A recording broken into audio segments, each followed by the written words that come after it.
Olá, queridos, sejam muito bem-vindos a mais um programa da Nos Teus Braços. Nós estamos fazendo as lições em Gênesis, sempre aplicando o que nós tiramos das histórias que lemos, lições para as nossas vidas. E hoje, a lição deste dia é ser a imagem e a semelhança do nosso Deus. Então eu convido você a ler comigo a palavra do Senhor que está em Gênesis, no capítulo 1, versículos 26 e 27, que diz assim: E disse Deus, façamos o homem à nossa imagem, conforme a nossa semelhança, e domine sobre os peixes do mar, e sobre as aves dos céus, e sobre o gado, e sobre toda a terra, e sobre todo réptil que se move sobre a terra. Criou Deus o homem à sua imagem, a imagem de Deus o criou. Homem e mulher os criou. Gênesis capítulo 1, versículo 26. Queridos, hoje eu convido você a entender um pouco dessa história da criação, a entender um pouco sobre o que é ser a imagem e o que é ser a semelhança de Deus. Às vezes isso confunde um pouco, às vezes a gente não tem muita noção do que é a imagem. E é sobre a imagem que eu gostaria de começar a mostrar essa história para vocês. Quando Jesus faz o homem, ele diz assim: eu vou fazer o homem segundo a minha imagem, ou a imagem da gente, Pai, Filho e Espírito Santo. E no nosso português, a imagem está muito relacionada a uma figura física, a alguma foto, a alguma coisa que a gente vê na TV ou vê pelo espelho.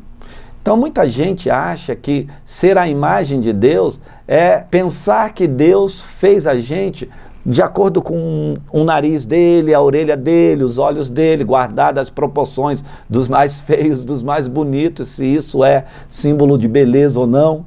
Mas não tem nada a ver com isso. Deus não se parece na forma comigo. O próprio João, quando ele escreve o livro de Apocalipse, ele diz assim, no capítulo 4, olha, eu vi um trono, e assentado no trono alguém. E aí ele descreve raios, luzes, cores, porque ninguém consegue descrever Deus. Então essa coisa de ser a imagem ou ser parecido fisicamente com o Senhor não tem nada a ver com a imagem que Deus criou. Ela está mais ligada a uma outra maneira de nós falarmos da imagem.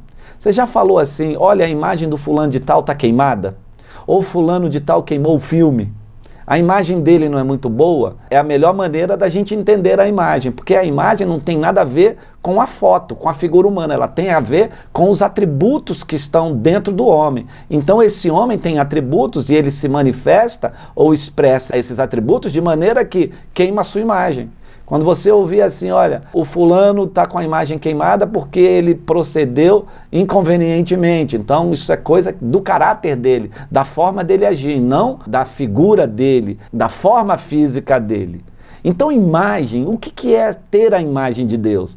É ter os atributos de Deus. Quando Deus cria o homem, ele diz, eu vou fazer o homem conforme a minha imagem. Então ele pega os atributos divinos, os atributos de caráter, os atributos internos dele e coloca dentro do homem. Coloca dentro de Adão. Então a imagem de Deus estava dentro de Adão. E eu queria também mostrar um pouquinho para vocês, um pouquinho mais acerca do que é imagem, para a gente entender que são atributos de dentro do homem e não de fora. Há um tempo atrás, eu trabalho com eleições, certa feita nós fomos fazer as eleições em municípios e nós levávamos um notebook e também um disco chamado disco de imagem ou imagem de disco. Isso porque o aparelho que nós levávamos para o lugar, ele estava formatado com toda a imagem da matriz. Então tudo que estava na matriz também estava dentro deste notebook, no caso. E a gente levava um disco de imagem, por quê? Porque se porventura entrasse um vírus ou nós perdêssemos qualquer informação contida no disco principal do notebook, nós tínhamos um outro, que se chamava a imagem. Então você formatava o notebook novamente, colocava aquele disco, ele voltava com a imagem anterior, a imagem da matriz. Tudo que estava na matriz voltava para o notebook. E nós chamamos isso de disco de imagem. Então o que é a imagem? A imagem é exatamente isso, querido. Deus colocou em você os atributos dele, a imagem dele, todas as virtudes do Senhor. Então, quando o homem é chamado de alguém que tem a imagem de Deus, é que tem os atributos de Deus, quais sejam luz, paz, justiça, alegria, bondade, tudo isso são atributos da imagem de Deus. Agora, o Senhor diz também, façamos o homem conforme a nossa semelhança. E o que é ser a semelhança de Deus? Ser a semelhança de Deus é você ser a expressão dele, ou a manifestação do conteúdo que está dentro. Então, quando Adão era cheio somente de amor, de justiça, de paz, de alegria, ele manifestava tudo isso. Então, ele era a expressão de Deus. Por isso que foi chamado de o primeiro Adão. Porque ele manifestava Deus, porque o que tinha nele era tudo de Deus. Então, onde ele chegava, a manifestação era só amor, era só justiça, era só paz. Ele não tinha problema com o mal, porque ainda dentro dele não havia mal. Então, o que é conforme a semelhança? É que você só expressa o que está dentro. E se o que está dentro é somente atributo de Deus, o que você vai expressar ou manifestar é Deus. Então, o Adão foi conforme a semelhança de Deus, porque ele só tinha dentro dele atributos de Deus. Entendeu? Então, querido, nós temos que expressar. O escritor de Hebreus fala que Jesus é a expressão exata do seu ser. Ele é a expressão exata de Deus, porque quando Jesus veio, não obstante ele tenha se diminuído um pouco para ter essa forma de homem, ele trouxe o conteúdo total do céu. Então, o que Jesus expressava nessa terra? Deus. Porque ele era Deus e o que está dentro dele é somente Deus. Então, como ele se expressava? Ele se manifestava perfeitamente como Deus. O escritor de Hebreus diz que, olha, ele é a expressão, ele é o brilho, onde ele chega, Deus chega. Porque ele é a manifestação perfeita do Senhor. Então Deus criou o homem para quê? Para colocar dentro do homem todos os seus atributos de maneira que esse homem seja conforme a semelhança do Senhor.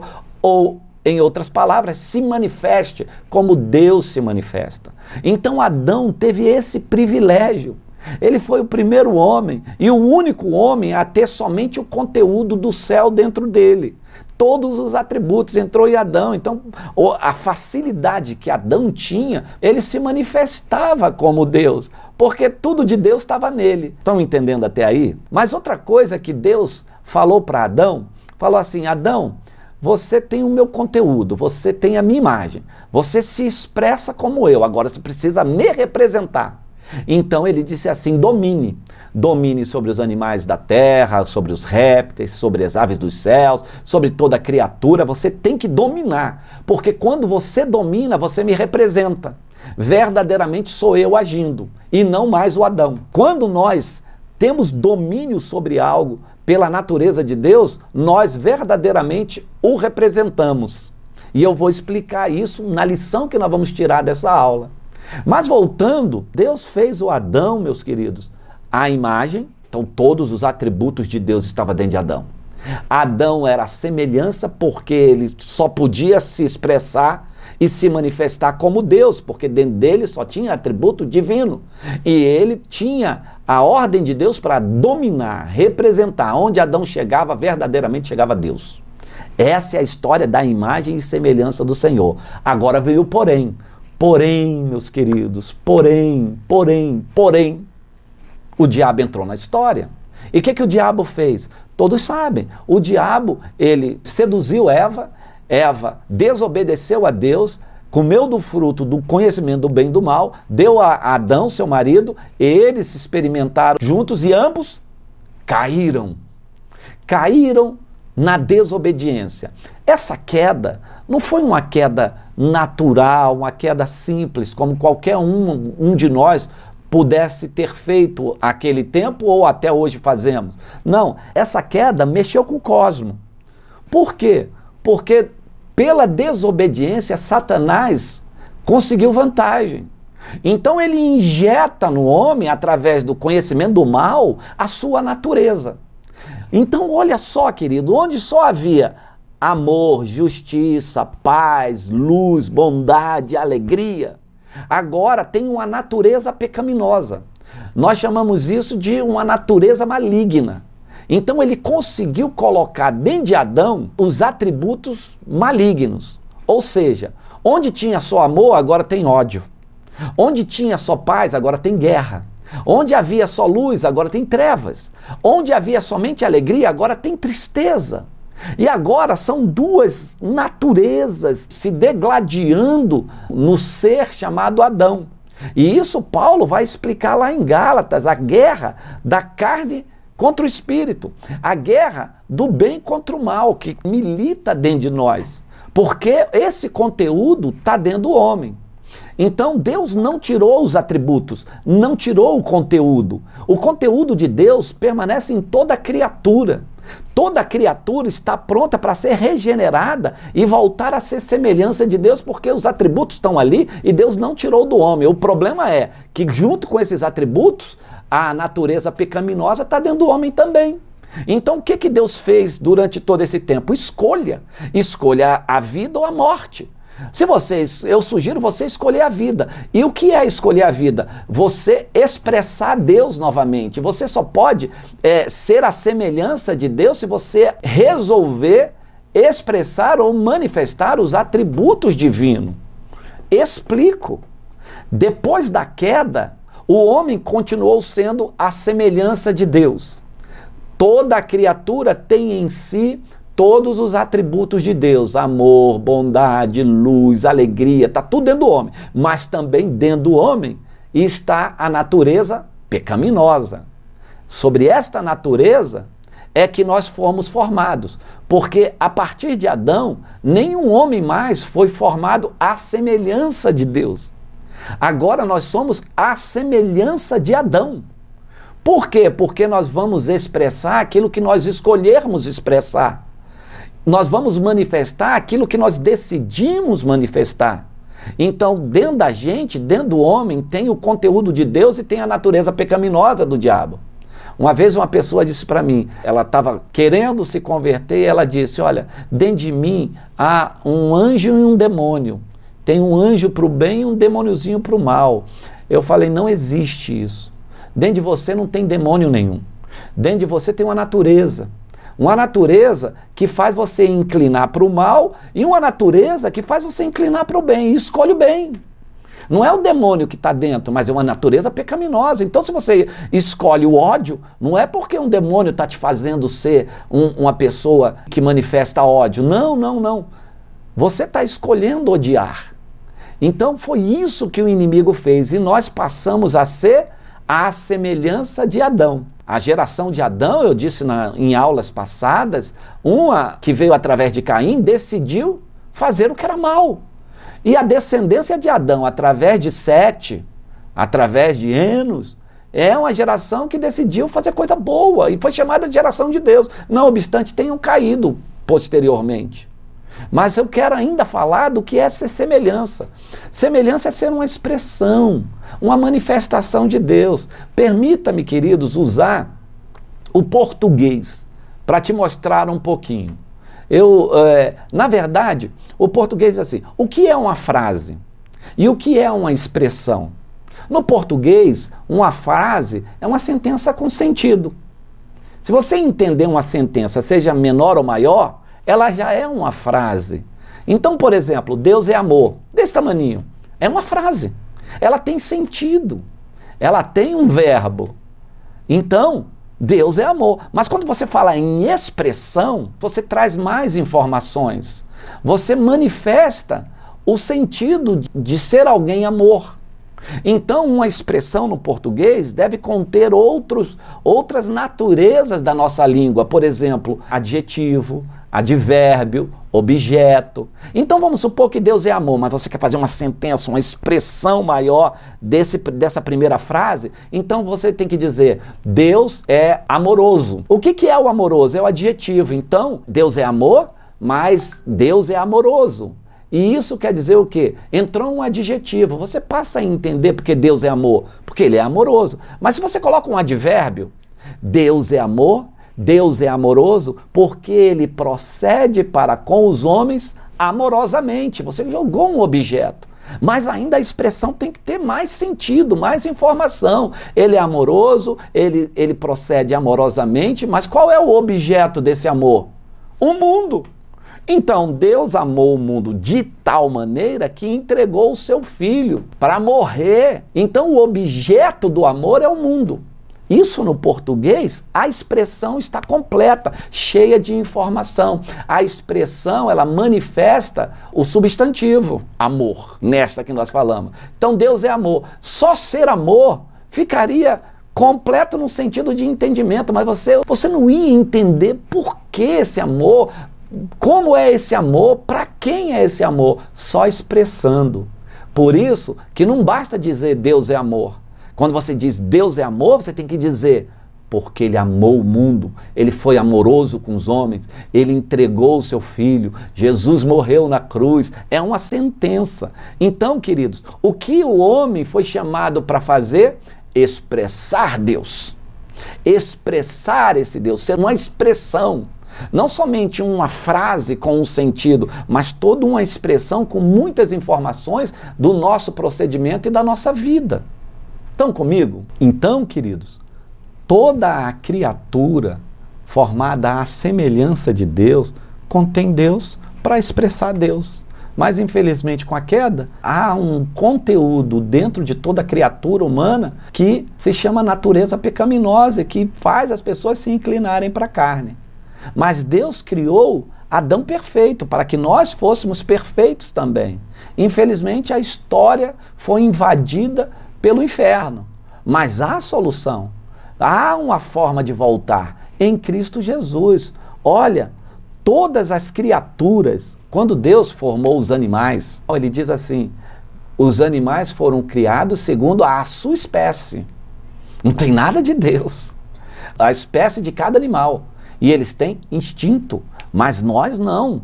Nós somos a semelhança, escolhido para isso. Nós somos um conteúdo, um vaso. Por isso que Deus, ele decidiu vir morar na gente, jogando todos os atributos dentro da gente. Então, o que nós somos? Em Atos dos Apóstolos, no capítulo 17, versículo 18, o escritor de Atos, que foi Lucas, ele diz assim, porque nele vivemos e nos movemos e existimos, como também alguns dos vossos poetas disseram, pois somos também a sua feitura ou a sua geração. O que Lucas está dizendo em Atos é que tudo se move nele. E continua, mesmo com a queda, o homem foi chamado para existir em Deus e viver em Deus.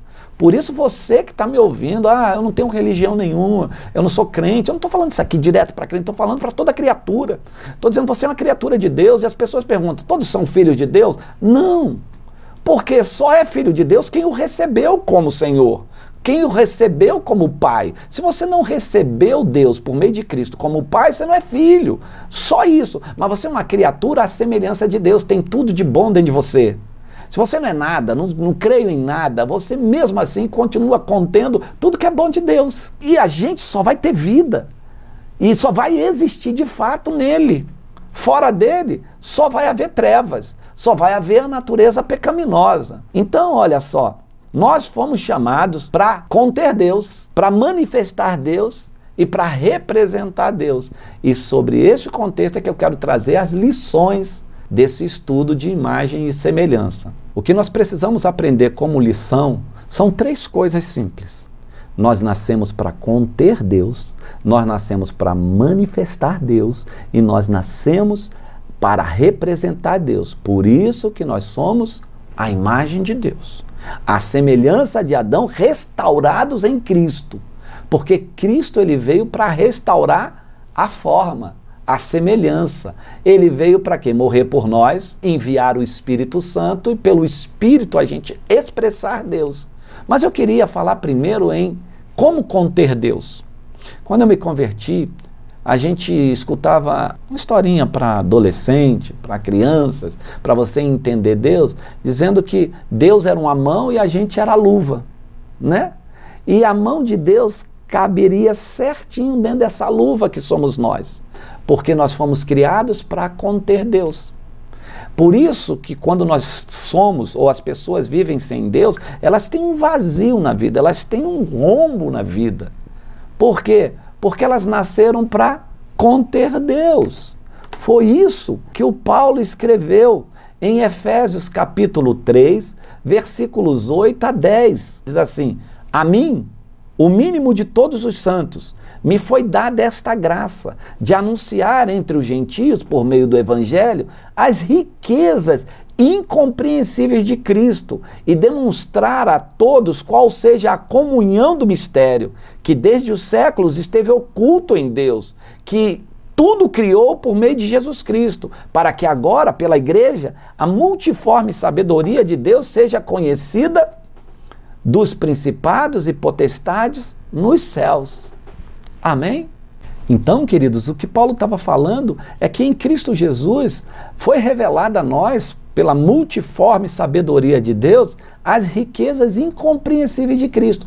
Toda aquela imagem, todos os atributos de Deus agora é revelado em Cristo, para a gente saber que dentro de nós há riquezas, que nós chamamos riqueza de graça. O poder de Deus está dentro de nós. Olha o que diz a palavra do Senhor em 2 Coríntios, capítulo 4, versículo 7. Diz assim: temos, porém, este tesouro em vasos de barro, para que a excelência do poder seja de Deus e não de nós. Então o que Paulo está falando? Nós somos vasos para conter. E nós temos em nós a excelência do poder de Deus. Mas tem que saber que esse poder que está em nós é de Deus, não é nosso. Nós só somos o recipiente, nós somos o vaso. Então ser imagem é ter a capacidade de conter Deus. E nós fomos criados para conter Deus. Todo o poder dos atributos internos de Deus está no homem. Está em toda criatura, querido. Nós temos o poder de melhorar a sociedade, nós temos o poder de melhorar as nossas vidas, nossa família, o mundo. Basta a gente expressar esse poder. Mas nós somos esses vasos. E Paulo também descreve que uns vasos serão para honra e outros para desonra. Como é isso? É na segunda parte. É como você se expressa, como você se torna novamente a semelhança de Deus ou a semelhança de Cristo, expressando ou manifestando os atributos divinos. Então a segunda lição é: como eu expresso? Como eu manifesto? Ora, se você expressar ao lado de Deus, você será chamado vaso de honra, recipiente que se expressa em honra. Não adianta ter um líquido dentro de você, você não abre essa garrafa. Não adiantava dizer Deus é amor se ele não morresse, se ele não manifestasse o amor. Olha, tem muita criatura aí fora, você pensa no mais louco ou na pessoa mais terrível deste mundo. Tem nela o conteúdo de Deus. Mas a pessoa não abriu essa tampa, não aceitou manifestar a bondade. O que ele expressa é somente o mal. Então a gente vê a semelhança do diabo. A gente fala, essa pessoa é do diabo, essa pessoa é mal. Mas não, querida, ela tem um recipiente de Deus. Por isso, e somente por isso, é que Deus ordenou que fôssemos a todo mundo, ide por todo mundo, pregai o evangelho a toda criatura. Quem crer e for batizado será salvo, quem porém não crer será condenado. Por que ele manda a gente sair? Porque são criaturas dele, é o alvo do amor de Deus.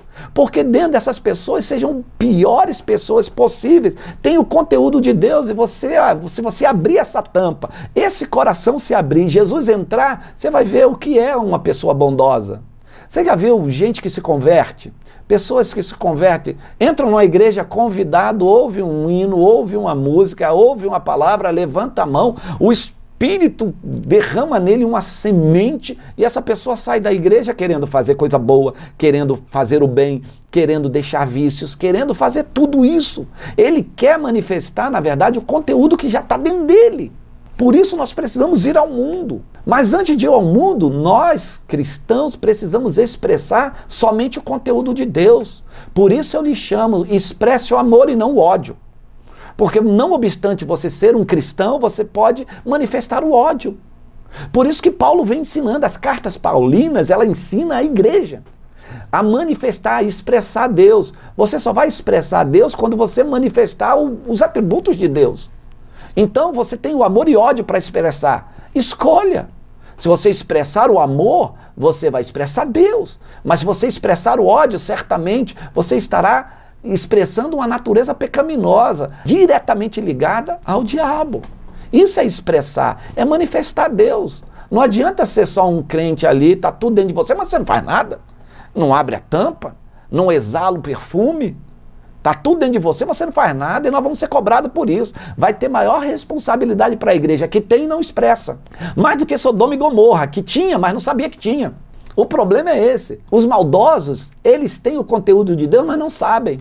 E só expressa o mal. Agora, quando nós estamos em Cristo, Deus se revelou pela sua multiforme sabedoria e disse ao homem, o que está em você precisa sair. O que tem de Deus aí precisa expressar. E se você não expressa, você tem responsabilidade sobre isso. Então a igreja precisa ser diferente. Ela não se amolda ao mundo, ela é conforme a semelhança. Isso quer dizer conformados com a semelhança de Cristo e não com a semelhança do mundo. Por isso que também Paulo escreve a Romanos assim, não vos conformeis com este mundo, não seja a forma, a semelhança do mundo, não seja conforme o mundo, seja conforme Cristo. Como você fazendo isso? Você renovando a mente, você indo para o conhecimento e entendendo que dentro de você há um conteúdo divino. Amém? E a última lição entre conter, manifestar é dominar. Esse é o último. Porque muita gente contém Deus, expressa Deus, mas não representa Deus. Por quê? Porque a manifestação é muito singela. Manifestação sem domínio não representa. Por que Deus falou assim, façamos o homem à nossa imagem, à nossa semelhança e domine esse homem sobre as aves do céu, sobre os animais. Então, além de conter e expressar, ser a expressão, nós precisamos dominar. A igreja foi chamada para dominar. Eu conheci pessoas que falavam assim, onde eu chego, chega Deus. Deus só chega contigo para você dizer assim, Deus chegou, se você dominar sobre o ambiente, dominar sobre o inferno. Nós vamos dominar sobre o quê? Tem muitas coisas que faz a gente querer dominar. Para dominar, você precisa subjugar Satanás do governo da terra. Não adianta só fazer marcha para Jesus, igreja. Marcha, vamos marchar para Jesus. Brasil é do Senhor, o mundo é do Senhor. Se o mundo ainda jaz no maligno, se ainda o governo dessa terra, sem domínio da igreja, está no domínio maligno. Quem está vencendo? Olha a luta que nós estamos tendo hoje no Brasil entre os conservadores, os da extrema direita, os da extrema esquerda, os liberais, os neoliberais. Isso é o quê? É expressar conteúdo. Mas você precisa dominar, marcar espaço. A igreja chegou, ela precisa iluminar, precisa subjugar Satanás. Nós precisamos, como igreja, dizer, nós dominamos esse mundo, nós governamos esse mundo. Então, quem vai estar acima de todas as decisões, até as autoridades que estão nos tronos dos seus palácios, elas são dadas por Deus. Isso para quê? Para que a igreja domine, para que os cristãos dominem, aqueles que têm Deus domine. Então nós precisamos subjugar o diabo e dizer assim, quem governa essa terra é a igreja. A outra coisa que nós precisamos fazer é recuperar a terra que o diabo usurpou. Você só domina quando você toma atitude. Tem tantas coisas para falar sobre isso e não dá para falar nesse momento. Vamos falar sobre a música, sobre o rock é do diabo, sobre isso é do diabo, sobre a cor preta é do diabo. Já viu isso? Tudo é do diabo? Não, senhor. Nós temos que recuperar essa terra. Olha, querida, a cor preta nunca foi do diabo. Nós que padronizamos a cor preta ao inferno e as nuvenzinhas dos céus aos anjinhos de cabelinho enrolado e a Deus. Tudo é de Deus. Se você tem uma igreja preta, você não tem uma igreja do inferno, não, querido. Você ali está recuperando as cores. As cores. Você está recuperando tudo e entregando tudo para Deus. A música. Olha, se nós recuperarmos essas coisas, nós vamos perceber que tudo é de Deus. O governo é de Deus, a terra é de Deus, os sons são de Deus, as imagens são de Deus, as cores, a natureza. A palavra do Senhor diz que todos os dias os céus publicam a glória de Deus. Um dia discursa o outro dia que Deus existe. Se você não se manifestasse em nada, querido, não falasse nada, nem quisesse expressar o conteúdo que está dentro de você, o dia anunciaria a outro. Ó, Deus governa. Um monte falaria a outro monte. Na expressão deles, Deus governa. Os céus publicariam e publicam. Deus governa. Então vamos recuperar essas coisas. Isso é só dominando. Quando você domina, você representa Deus. E por último, você exerce autoridade sobre a terra, para que venha o reino dele, né? O que Mateus fala no discurso do monte, que Jesus falou em Mateus no discurso do monte, seja feita a sua vontade. Não dá para dizer que toda a vontade de Deus está sendo feita nessa terra. Não dá para dizer que as tragédias aí, tudo isso aí foi vontade de Deus. Não dá para dizer que um jovem se esborrachou no poste, alcoolizado, e morreu e disse, foi o tempo de Deus, foi a vontade de Deus. Não dá. Nós temos que antecipar, nós temos que ter a autoridade, domínio da igreja para dizer assim, seja feita verdadeiramente a sua vontade na terra.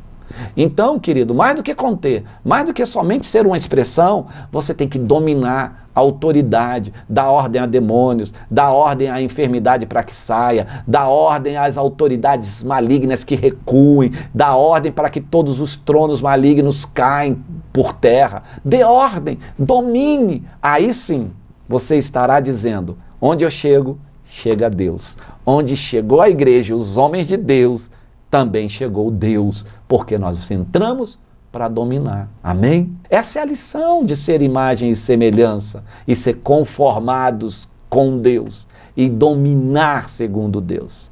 Que assim seja na sua vida. Você seja um vaso que contenha Deus. Você seja um homem ou uma mulher que expresse Deus. Mas que você tome posse, tome de volta a autoridade de Jesus para pisar em serpentes e em escorpiões e sobre todo o domínio do inferno, porque é isso que disse o Senhor. Eis aí, vos dei autoridade para pisardes em serpentes e em escorpiões e sobre todo o poder do inimigo e nada, em absoluto, vos causará dano. Isso é dominar. Seja o domínio de Deus na sua vida. Seja a vida de Deus sobre vocês. Pai, eu coloco essas famílias que nos ouvem, esses irmãos, Pai, que através da sabedoria e do conhecimento, eles comecem a exalar o bom perfume do frasco que são, contendo o Senhor, que expressem o amor nas atitudes e que domine sobre a autoridade do nome de Jesus Cristo. Agora e sempre. Amém. Amém. Deus abençoe a sua vida rica e abundantemente.